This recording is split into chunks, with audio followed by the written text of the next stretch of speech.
Bien, je poursuis la lecture de la Bible. C'est un peu dommage, mais je me sens reprise un peu par le temps. Étant donné que j'ai lu la Bible en entier le 18 décembre dernier, 19, 20, 21, 22, ça fait 4 jours. Donc théoriquement, toujours sur le même rythme de 4 chapitres, 4 x 4, je devrais aujourd'hui être au chapitre 16 du livre de Matthieu. Et là, je n'ai lu ce matin, enfin tout à l'heure, que les 2 premiers chapitres à l'extérieur, dans la rue, avec beaucoup de bruit. Bon, enfin bref. Donc là, je me sens un petit peu en retard, donc je ne vais pas relire. Je vais continuer. Je vais continuer et je vais donc passer là au livre 3 du livre de Matthieu et poursuivre un peu.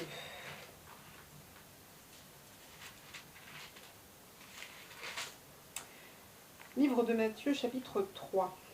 En ce temps-là parut Jean-Baptiste prêchant dans le désert de Judée. Il disait « Repentez-vous, car le royaume des cieux est proche. » Jean est celui qui avait été annoncé par Isaïe le prophète lorsqu'il dit « C'est ici la voix de celui qui crie dans le désert. Préparez le chemin du Seigneur, aplanissez ses sentiers. » Jean avait un vêtement de poil de chameau et une ceinture de cuir autour des reins. Il se nourrissait de sauterelles et de miel sauvage. Les habitants de Jérusalem, de toute la Judée et de tout le pays des environs du Jourdain se rendaient auprès de lui et, confessant leurs péchés, ils se faisaient baptiser par lui dans le fleuve du Jourdain. Mais voyant venir à son baptême beaucoup de pharisiens et de sadducéens, il leur dit « Race de vipères, qui vous a appris à fuir la colère à venir ? Produisez donc du fruit digne de la repentance et ne prétendez pas dire en vous-même « Nous avons Abraham pour père ». Car je vous déclare que de ces pierres-ci, Dieu peut susciter des enfants à Abraham. Déjà, la cognée est mise à la racine des arbres. Tout arbre donc qui ne produit pas de bons fruits sera coupé et jeté au feu. Moi, je vous baptise d'eau pour vous amener à la repentance, mais celui qui vient après moi est plus puissant que moi, et je ne suis pas digne de porter ses souliers. Lui, il vous baptisera du Saint-Esprit et de feu.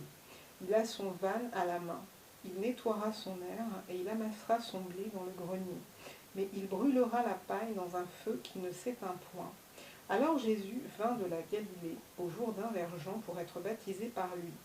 Mais Jean s'y opposait en disant « C'est moi qui ai besoin d'être baptisé par toi, et tu viens à moi ?» Jésus lui répondit « Laisse faire maintenant, car il est convenable que nous accomplissions ainsi tout ce qui est juste. » Et Jean ne lui résista plus.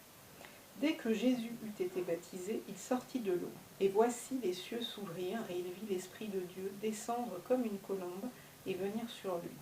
Et voici une voix fit entendre des cieux ces paroles. Celui-ci est mon Fils bien-aimé, en qui j'ai mis toute mon affection. Chapitre 4.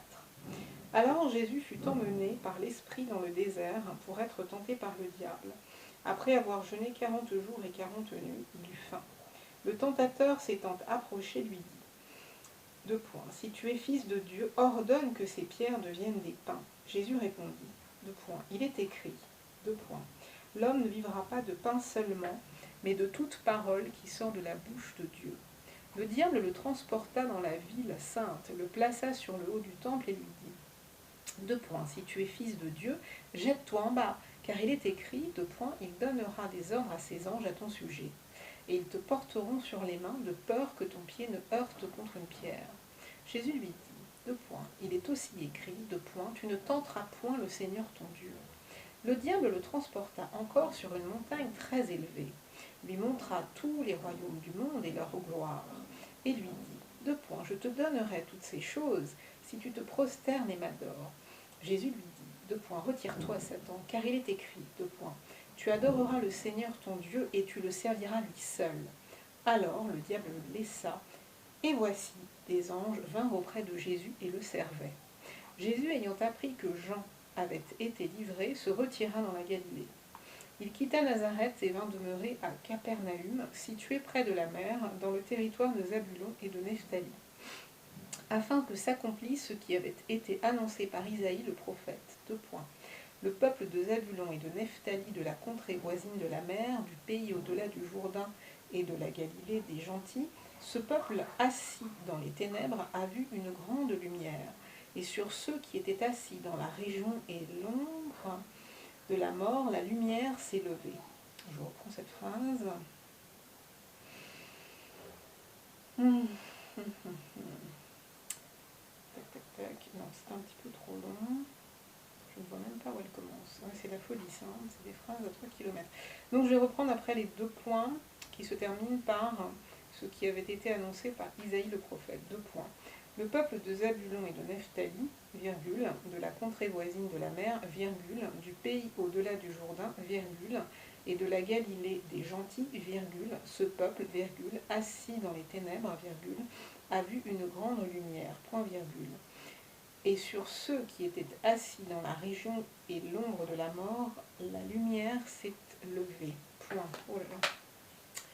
Dès ce moment, Jésus commença à prêcher et à dire, 2 points, repentez-vous, car le royaume des cieux est proche. Comme il marchait le long de la mer de Galilée, il vit 2 frères, Simon appelé Pierre et André son frère, qui jetaient un filet dans la mer, car ils étaient pêcheurs. Il leur dit, 2 points, suivez-moi et je vous ferai pêcheurs d'hommes. Aussitôt, ils laissèrent les filets et le suivirent. De là, étant allé plus loin, il vit 2 autres frères, Jacques, fils de Zébédée, et Jean, son frère, qui étaient dans une barque avec Zébédée, leur père, et qui réparaient leurs filets. Il les appela, et aussitôt ils laissèrent la barque et leur père, et le suivirent. Jésus parcourait toute la Galilée, enseignant dans les synagogues, prêchant la bonne nouvelle du royaume, et guérissant toute maladie et toute infirmité parmi le peuple. Sa renommée se répandit dans toute la Syrie, et on lui amenait tous ceux qui souffraient de maladies et de douleurs de divers genres, des démoniaques, des lunatiques, des paralytiques, et il les guérissait. Une grande foule le suivit de la Galilée, de la Décapole, de Jérusalem, de la Judée et d'au-delà du Jourdain. Chapitre 5. Voyant la foule, Jésus monta sur la montagne, et après qu'il se fut assis, ses disciples s'approchèrent de lui. Puis, ayant ouvert la bouche, il les enseigna et dit, 2 points. Heureux les pauvres en esprit, car le royaume des cieux est à eux. Heureux les affligés, car ils seront consolés. Heureux les débonnaires, car ils hériteront la terre. Heureux ceux qui ont faim et soif de la justice, car ils seront rassasiés. Heureux les miséricordieux, car ils obtiendront miséricorde. Heureux ceux qui ont le cœur pur, car ils verront Dieu. Heureux ceux qui procurent la paix, car ils seront appelés fils de Dieu. Heureux ceux qui sont persécutés pour la justice, car le royaume des cieux est à eux. Heureux serez-vous lorsqu'on vous écrasera, qu'on vous persécutera et qu'on dira faussement de vous toutes sortes de mal à cause de moi. Réjouissez-vous et soyez dans l'allégresse, parce que votre récompense sera grande dans les cieux. Car c'est ainsi qu'on a persécuté les prophètes qui ont été avant vous. Vous êtes le sel de la terre, mais si le sel perd sa saveur, je reprends, vous êtes le sel de la terre, mais si le sel perd sa saveur, avec quoi la lui rendra-t-on? Il ne sert plus qu'à être jeté dehors et foulé aux pieds par les hommes. Vous êtes la lumière du monde. Une ville située sur une montagne ne peut être cachée, et on n'allume pas une lampe pour la mettre sous le boisseau, mais on la met sur le chandelier et elle éclaire tous ceux qui sont dans la maison. Que votre lumière luise ainsi devant les hommes, afin qu'ils voient vos bonnes œuvres et qu'ils glorifient votre Père qui est dans les cieux. Ne croyez pas que je sois venu pour abolir la loi ou les prophètes. Je suis venu non pour abolir, mais pour accomplir. Car je vous le dis en vérité, tant que le ciel et la terre ne passeront point, il ne disparaîtra pas de la loi un seul iota ou un seul trait de lettre, jusqu'à ce que tout soit arrivé.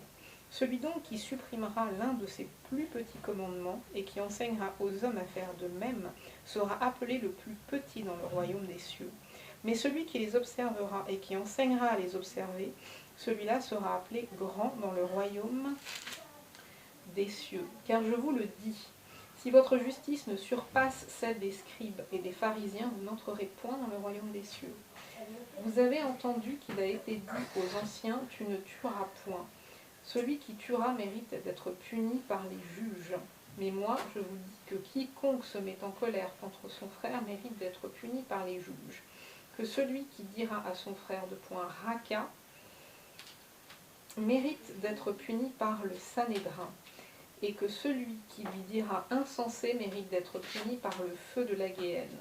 Si donc tu présentes ton offrande à l'autel, et que là tu te souviennes que ton frère a quelque chose contre toi, laisse là ton offrande devant l'autel et va d'abord te réconcilier avec ton frère.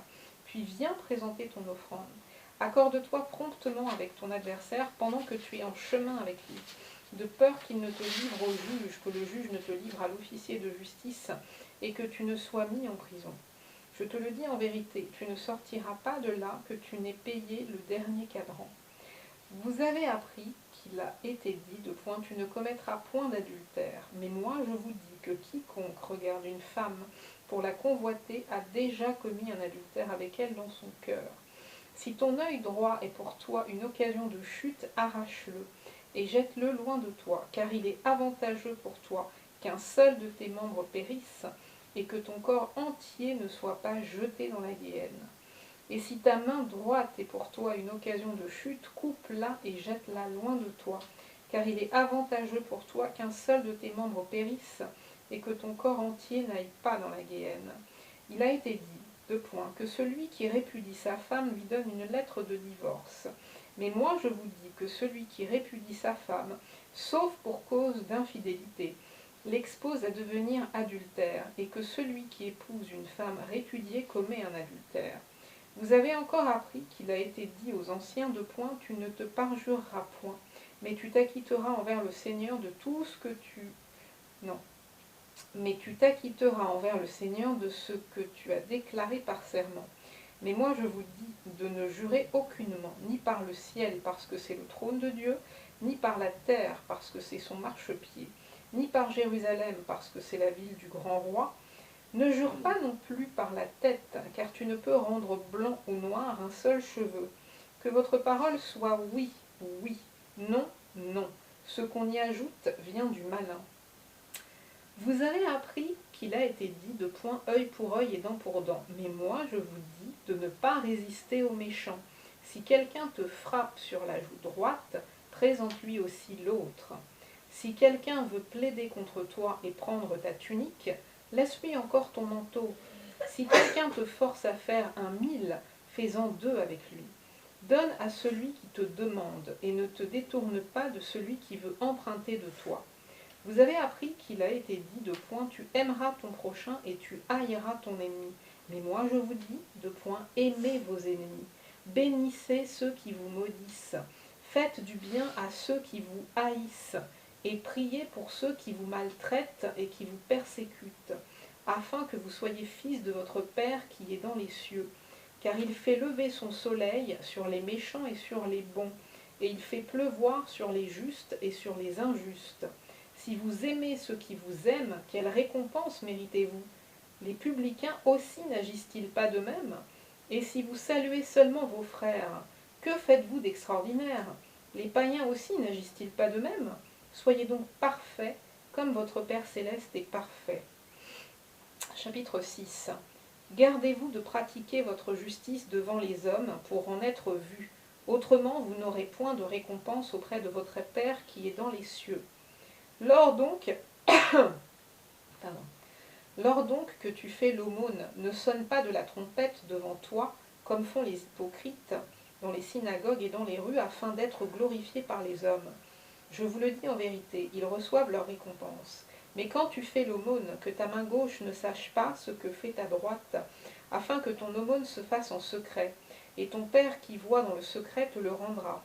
Lorsque vous priez, ne soyez pas comme les hypocrites, qui aiment à prier debout dans les synagogues et au coin des rues pour être vus des hommes. Je vous le dis en vérité, ils reçoivent leur récompense. Mais quand tu pries, entre dans ta chambre, ferme ta porte et prie ton Dieu qui est là dans le lieu secret. Et ton Père qui voit dans le secret te le rendra. En priant, ne multipliez pas de vaines paroles comme les païens qui s'imaginent qu'à force de paroles, ils seront exaucés. Ne leur ressemblez pas, car votre Père sait de quoi vous avez besoin avant que vous le lui demandiez. Voici donc comment vous devez prier. 2 points. Notre Père qui est aux cieux, que ton nom soit sanctifié, que ton règne vienne, que ta volonté soit faite sur la terre comme au ciel. Donne-nous aujourd'hui notre pain quotidien. Pardonne-nous nos offenses, comme nous aussi nous pardonnons à ceux qui nous ont offensés.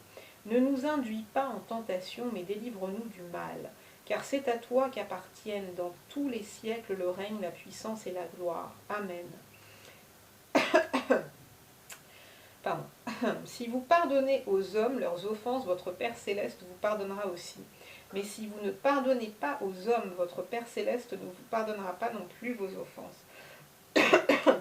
Lorsque vous jeûnez, ne prenez pas un air triste comme les hypocrites, qui se rendent le visage tout défait pour montrer aux hommes qu'ils jeûnent. Je vous le dis en vérité, ils reçoivent leur récompense. Mais quand tu jeûnes, parfume ta tête et lave ton visage, afin de ne pas montrer aux hommes que tu jeûnes, mais à ton Père qui est là dans le lieu secret. Et ton Père qui voit dans le secret te le rendra.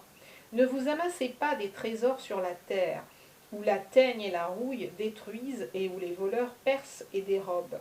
Mais amassez-vous des trésors dans le ciel, où la teigne et la rouille ne détruisent point, et où les voleurs ne percent ni ne dérobent.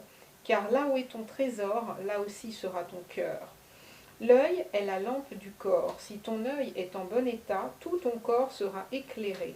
Mais si ton œil est en mauvais état, tout ton corps sera dans les ténèbres. Si donc la lumière qui est en toi est ténèbres, combien seront grandes ces ténèbres? Nul ne peut servir deux maîtres, car ou il haïra l'un et aimera l'autre. Donc je reprends. Nul ne peut servir deux maîtres, car ou il haïra l'un et aimera l'autre, ou il s'attachera à l'un et méprisera l'autre. Vous ne pouvez servir Dieu et Mahamoun. C'est pourquoi je vous dis, deux points, ne vous inquiétez pas pour votre vie de ce que vous mangerez, ni pour votre corps de ce que vous... Je reprends. C'est pourquoi je vous dis, deux points, ne vous inquiétez pas pour votre vie de ce que vous mangerez, ni pour votre corps de quoi vous serez vêtu. La vie n'est-elle pas plus que la nourriture, et le corps plus que le vêtement? Regardez les oiseaux du ciel. Ils ne sèment ni ne moissonnent, et ils n'amassent rien dans les greniers. Et votre Père céleste les nourrit. Ne valez-vous pas beaucoup plus qu'eux? Qui de vous, par ses inquiétudes, peut ajouter une coudée à la durée de sa vie? Et pourquoi vous inquiétez au sujet du vêtement? Considérez comment croissent les lys des champs. Ils ne travaillent ni ne filent. Cependant, je vous dis que Salomon même, dans toute sa gloire, n'a pas été vêtu comme l'un d'eux. Si Dieu revêt ainsi l'herbe des champs qui existe aujourd'hui et qui demain sera jetée au four, ne vous vêtira-t-il pas à plus forte raison, gens de peu de foi?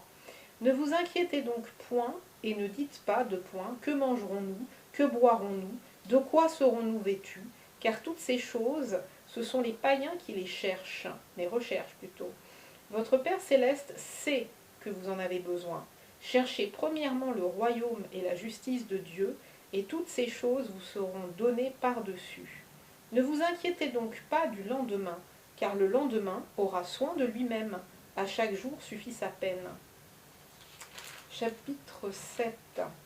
Ne jugez point, afin que vous ne soyez point jugés, car on vous jugera du jugement dont vous jugez, et l'on vous mesurera avec la mesure dont vous mesurez. Pourquoi vois-tu la paille qui est dans l'œil de ton frère, et n'aperçois-tu pas la poutre qui est dans ton œil? Ou comment peux-tu dire à ton frère, laisse-moi ôter une paille de ton œil, toi qui as une poutre dans le tien?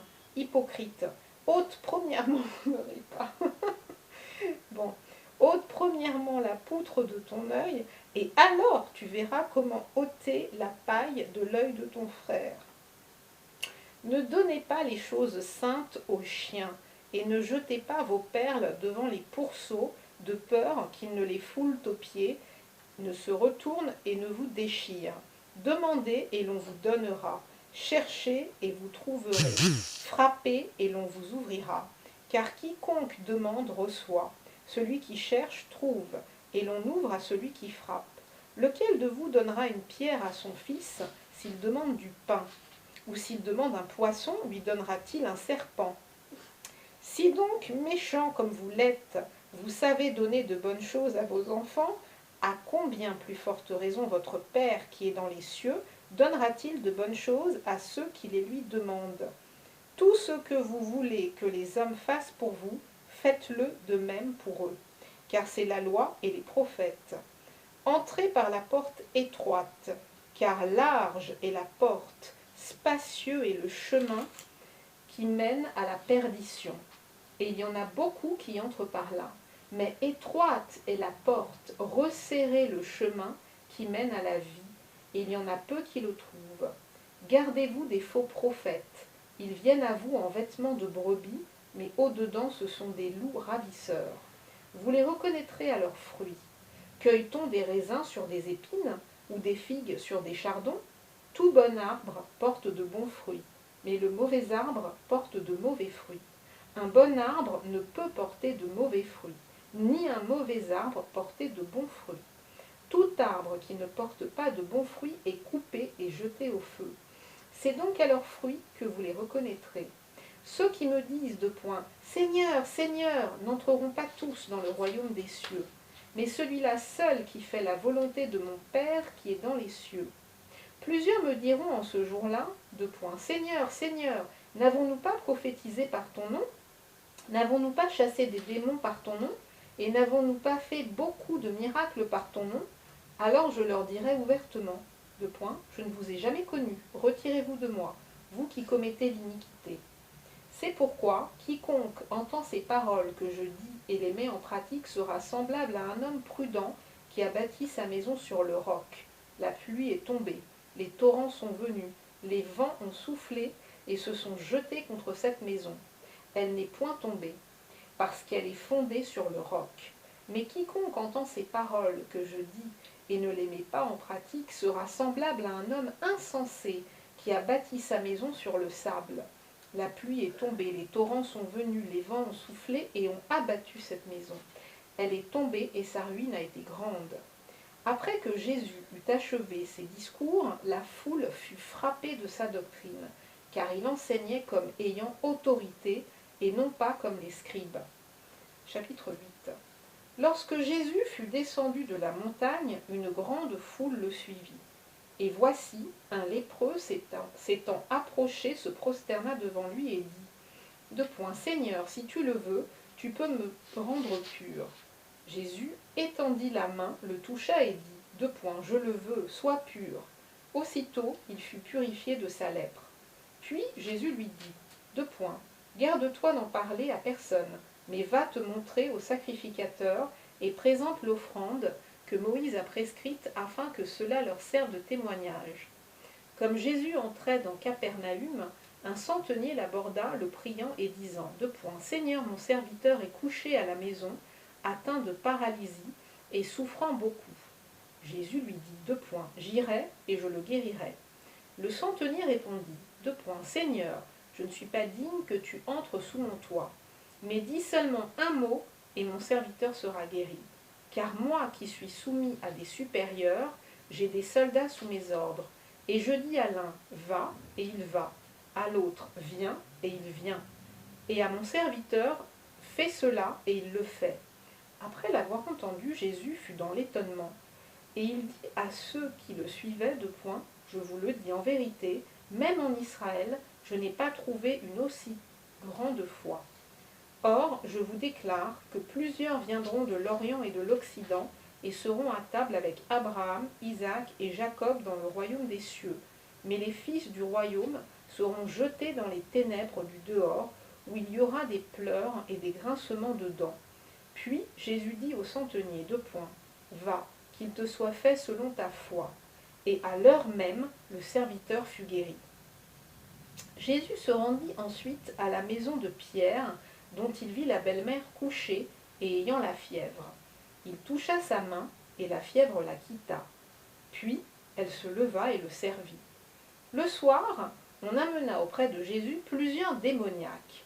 Il chassa les esprits par sa parole, et il guérit tous les malades, afin que s'accomplisse ce qui avait été annoncé par Ésaïe le prophète. De point, il a pris nos infirmités, et il s'est chargé de nos maladies. Jésus, voyant une grande foule autour de lui, donna l'ordre de passer à l'autre bord. Un scribe s'approcha et lui dit, de point, Maître, je te suivrai partout où tu iras. Jésus lui dit, de point, Les renards ont des tanières et les oiseaux du ciel ont des nids, mais le Fils de l'homme n'a pas où reposer sa tête. Un autre d'entre les disciples lui dit, Seigneur, permets-moi d'aller d'abord ensevelir mon Père. Mais Jésus lui répondit, Suis-moi et laisse les morts ensevelir leurs morts. Il monta dans la barque et ses disciples le suivirent. Et voici, il s'éleva sur la mer une si grande tempête que la barque était couverte par les flots. Et lui, il dormait. Les disciples s'étant approchés le réveillèrent et dirent, Seigneur, sauve-nous. Non, oh là là. Je répète, les disciples s'étant approchés le réveillèrent et dirent, Seigneur, sauve, nous périssons. Il leur dit, pourquoi avez-vous peur, gens de peu de foi? Alors il se leva, menaça les vents et la mer. Oh là là. Je répète, alors il se leva, menaça les vents et la mer, et il y eut un grand calme. Ces hommes furent saisis d'étonnement. Quel est celui-ci, disaient-ils, à qui obéissent même les vents et la mer?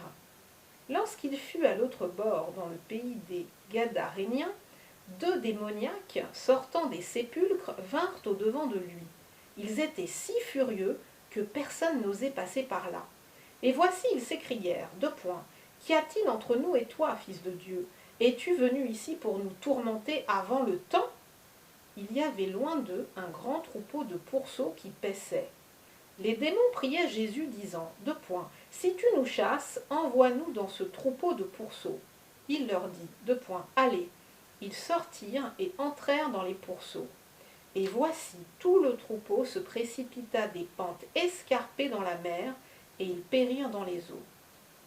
Ceux qui les faisaient paître s'enfuirent et allèrent dans la ville raconter tout ce qui s'était passé et ce qui était arrivé aux démoniaques. Alors, toute la ville sortit à la rencontre de Jésus. Et dès qu'ils le virent, ils le supplièrent de quitter leur territoire. Chapitre 9. Jésus étant monté dans une barque, traversa la mer et alla dans sa ville. Et voici, on lui amena un paralytique couché sur un lit. Jésus, voyant leur foi, dit au paralytique, Prends courage, mon enfant, tes péchés sont pardonnés. Sur quoi, quelques scribes dirent aux dedans d'eux, Cet homme blasphème. Et Jésus, connaissant leurs pensées, dit, Pourquoi avez-vous de mauvaises pensées dans vos cœurs? Car lequel est le plus aisé de dire, Tes péchés sont pardonnés, ou de dire, Lève-toi et marche?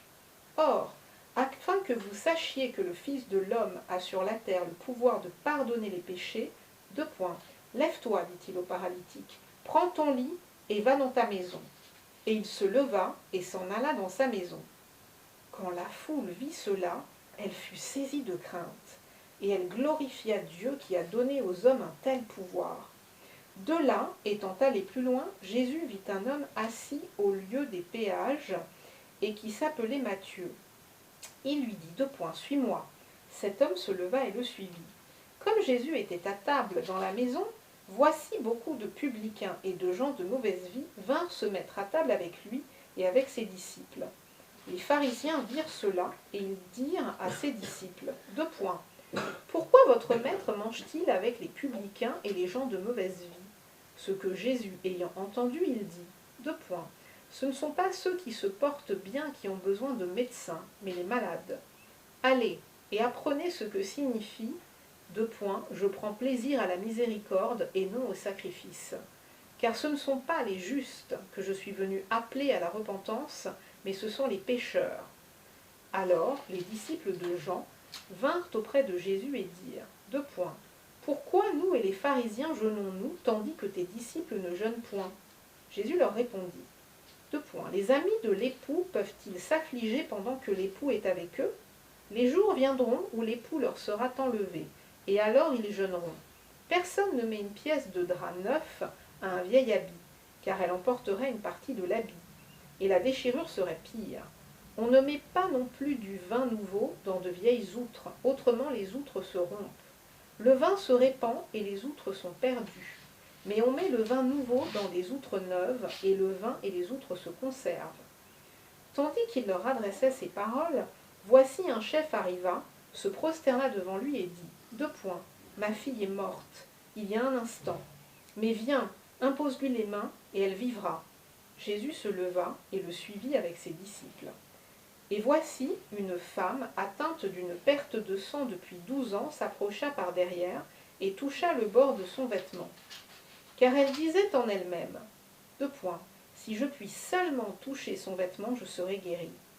Jésus se retourna et dit en la voyant, prends courage, ma fille, ta foi t'a guérie. Et cette femme fut guérie à l'heure même. Lorsque Jésus fut arrivé à la maison du chef et qu'il vit les joueurs de flûte et la foule bruyante, il leur dit, retirez-vous car la jeune fille n'est pas morte, mais elle dort. Et il se moquait de lui. Quand la foule eut été renvoyée, il entra, prit la main de la jeune fille, et la jeune fille se leva. Le bruit s'en répandit dans toute la contrée. Étant parti de là, Jésus fut suivi par 2 aveugles qui criaient, Aie pitié de nous, fils de David. Lorsqu'il fut arrivé à la maison, les aveugles s'approchèrent de lui, et Jésus leur dit, Croyez-vous que je puisse faire cela? Oui, Seigneur, lui répondirent-ils. Alors il leur toucha les yeux en disant, Qu'il vous soit fait selon votre foi. Et leurs yeux s'ouvrirent. Jésus leur fit cette recommandation sévère, Prenez garde que personne ne le sache. Mais dès qu'ils furent sortis, ils répandirent sa renommée dans tout le pays. Comme ils s'en allaient, voici on amena à Jésus un démoniaque muet. Le démon ayant été chassé, le muet parla. Et la foule étonnée disait, Jamais pareille chose ne s'est vue en Israël. Mais les pharisiens dirent, C'est par le prince des démons qu'il chasse les démons. Jésus parcourait toutes les villes et les villages, enseignant dans les synagogues, prêchant la bonne nouvelle du royaume et guérissant toute maladie et toute infirmité. Voyant la foule, il fut ému de compassion pour elle, parce qu'elle était languissante et abattue comme des brebis qui n'ont point de berger. Alors il dit à ses disciples, La moisson est grande, mais il y a peu d'ouvriers. Priez donc le maître de la moisson d'envoyer des ouvriers dans sa moisson. Je vais m'arrêter là.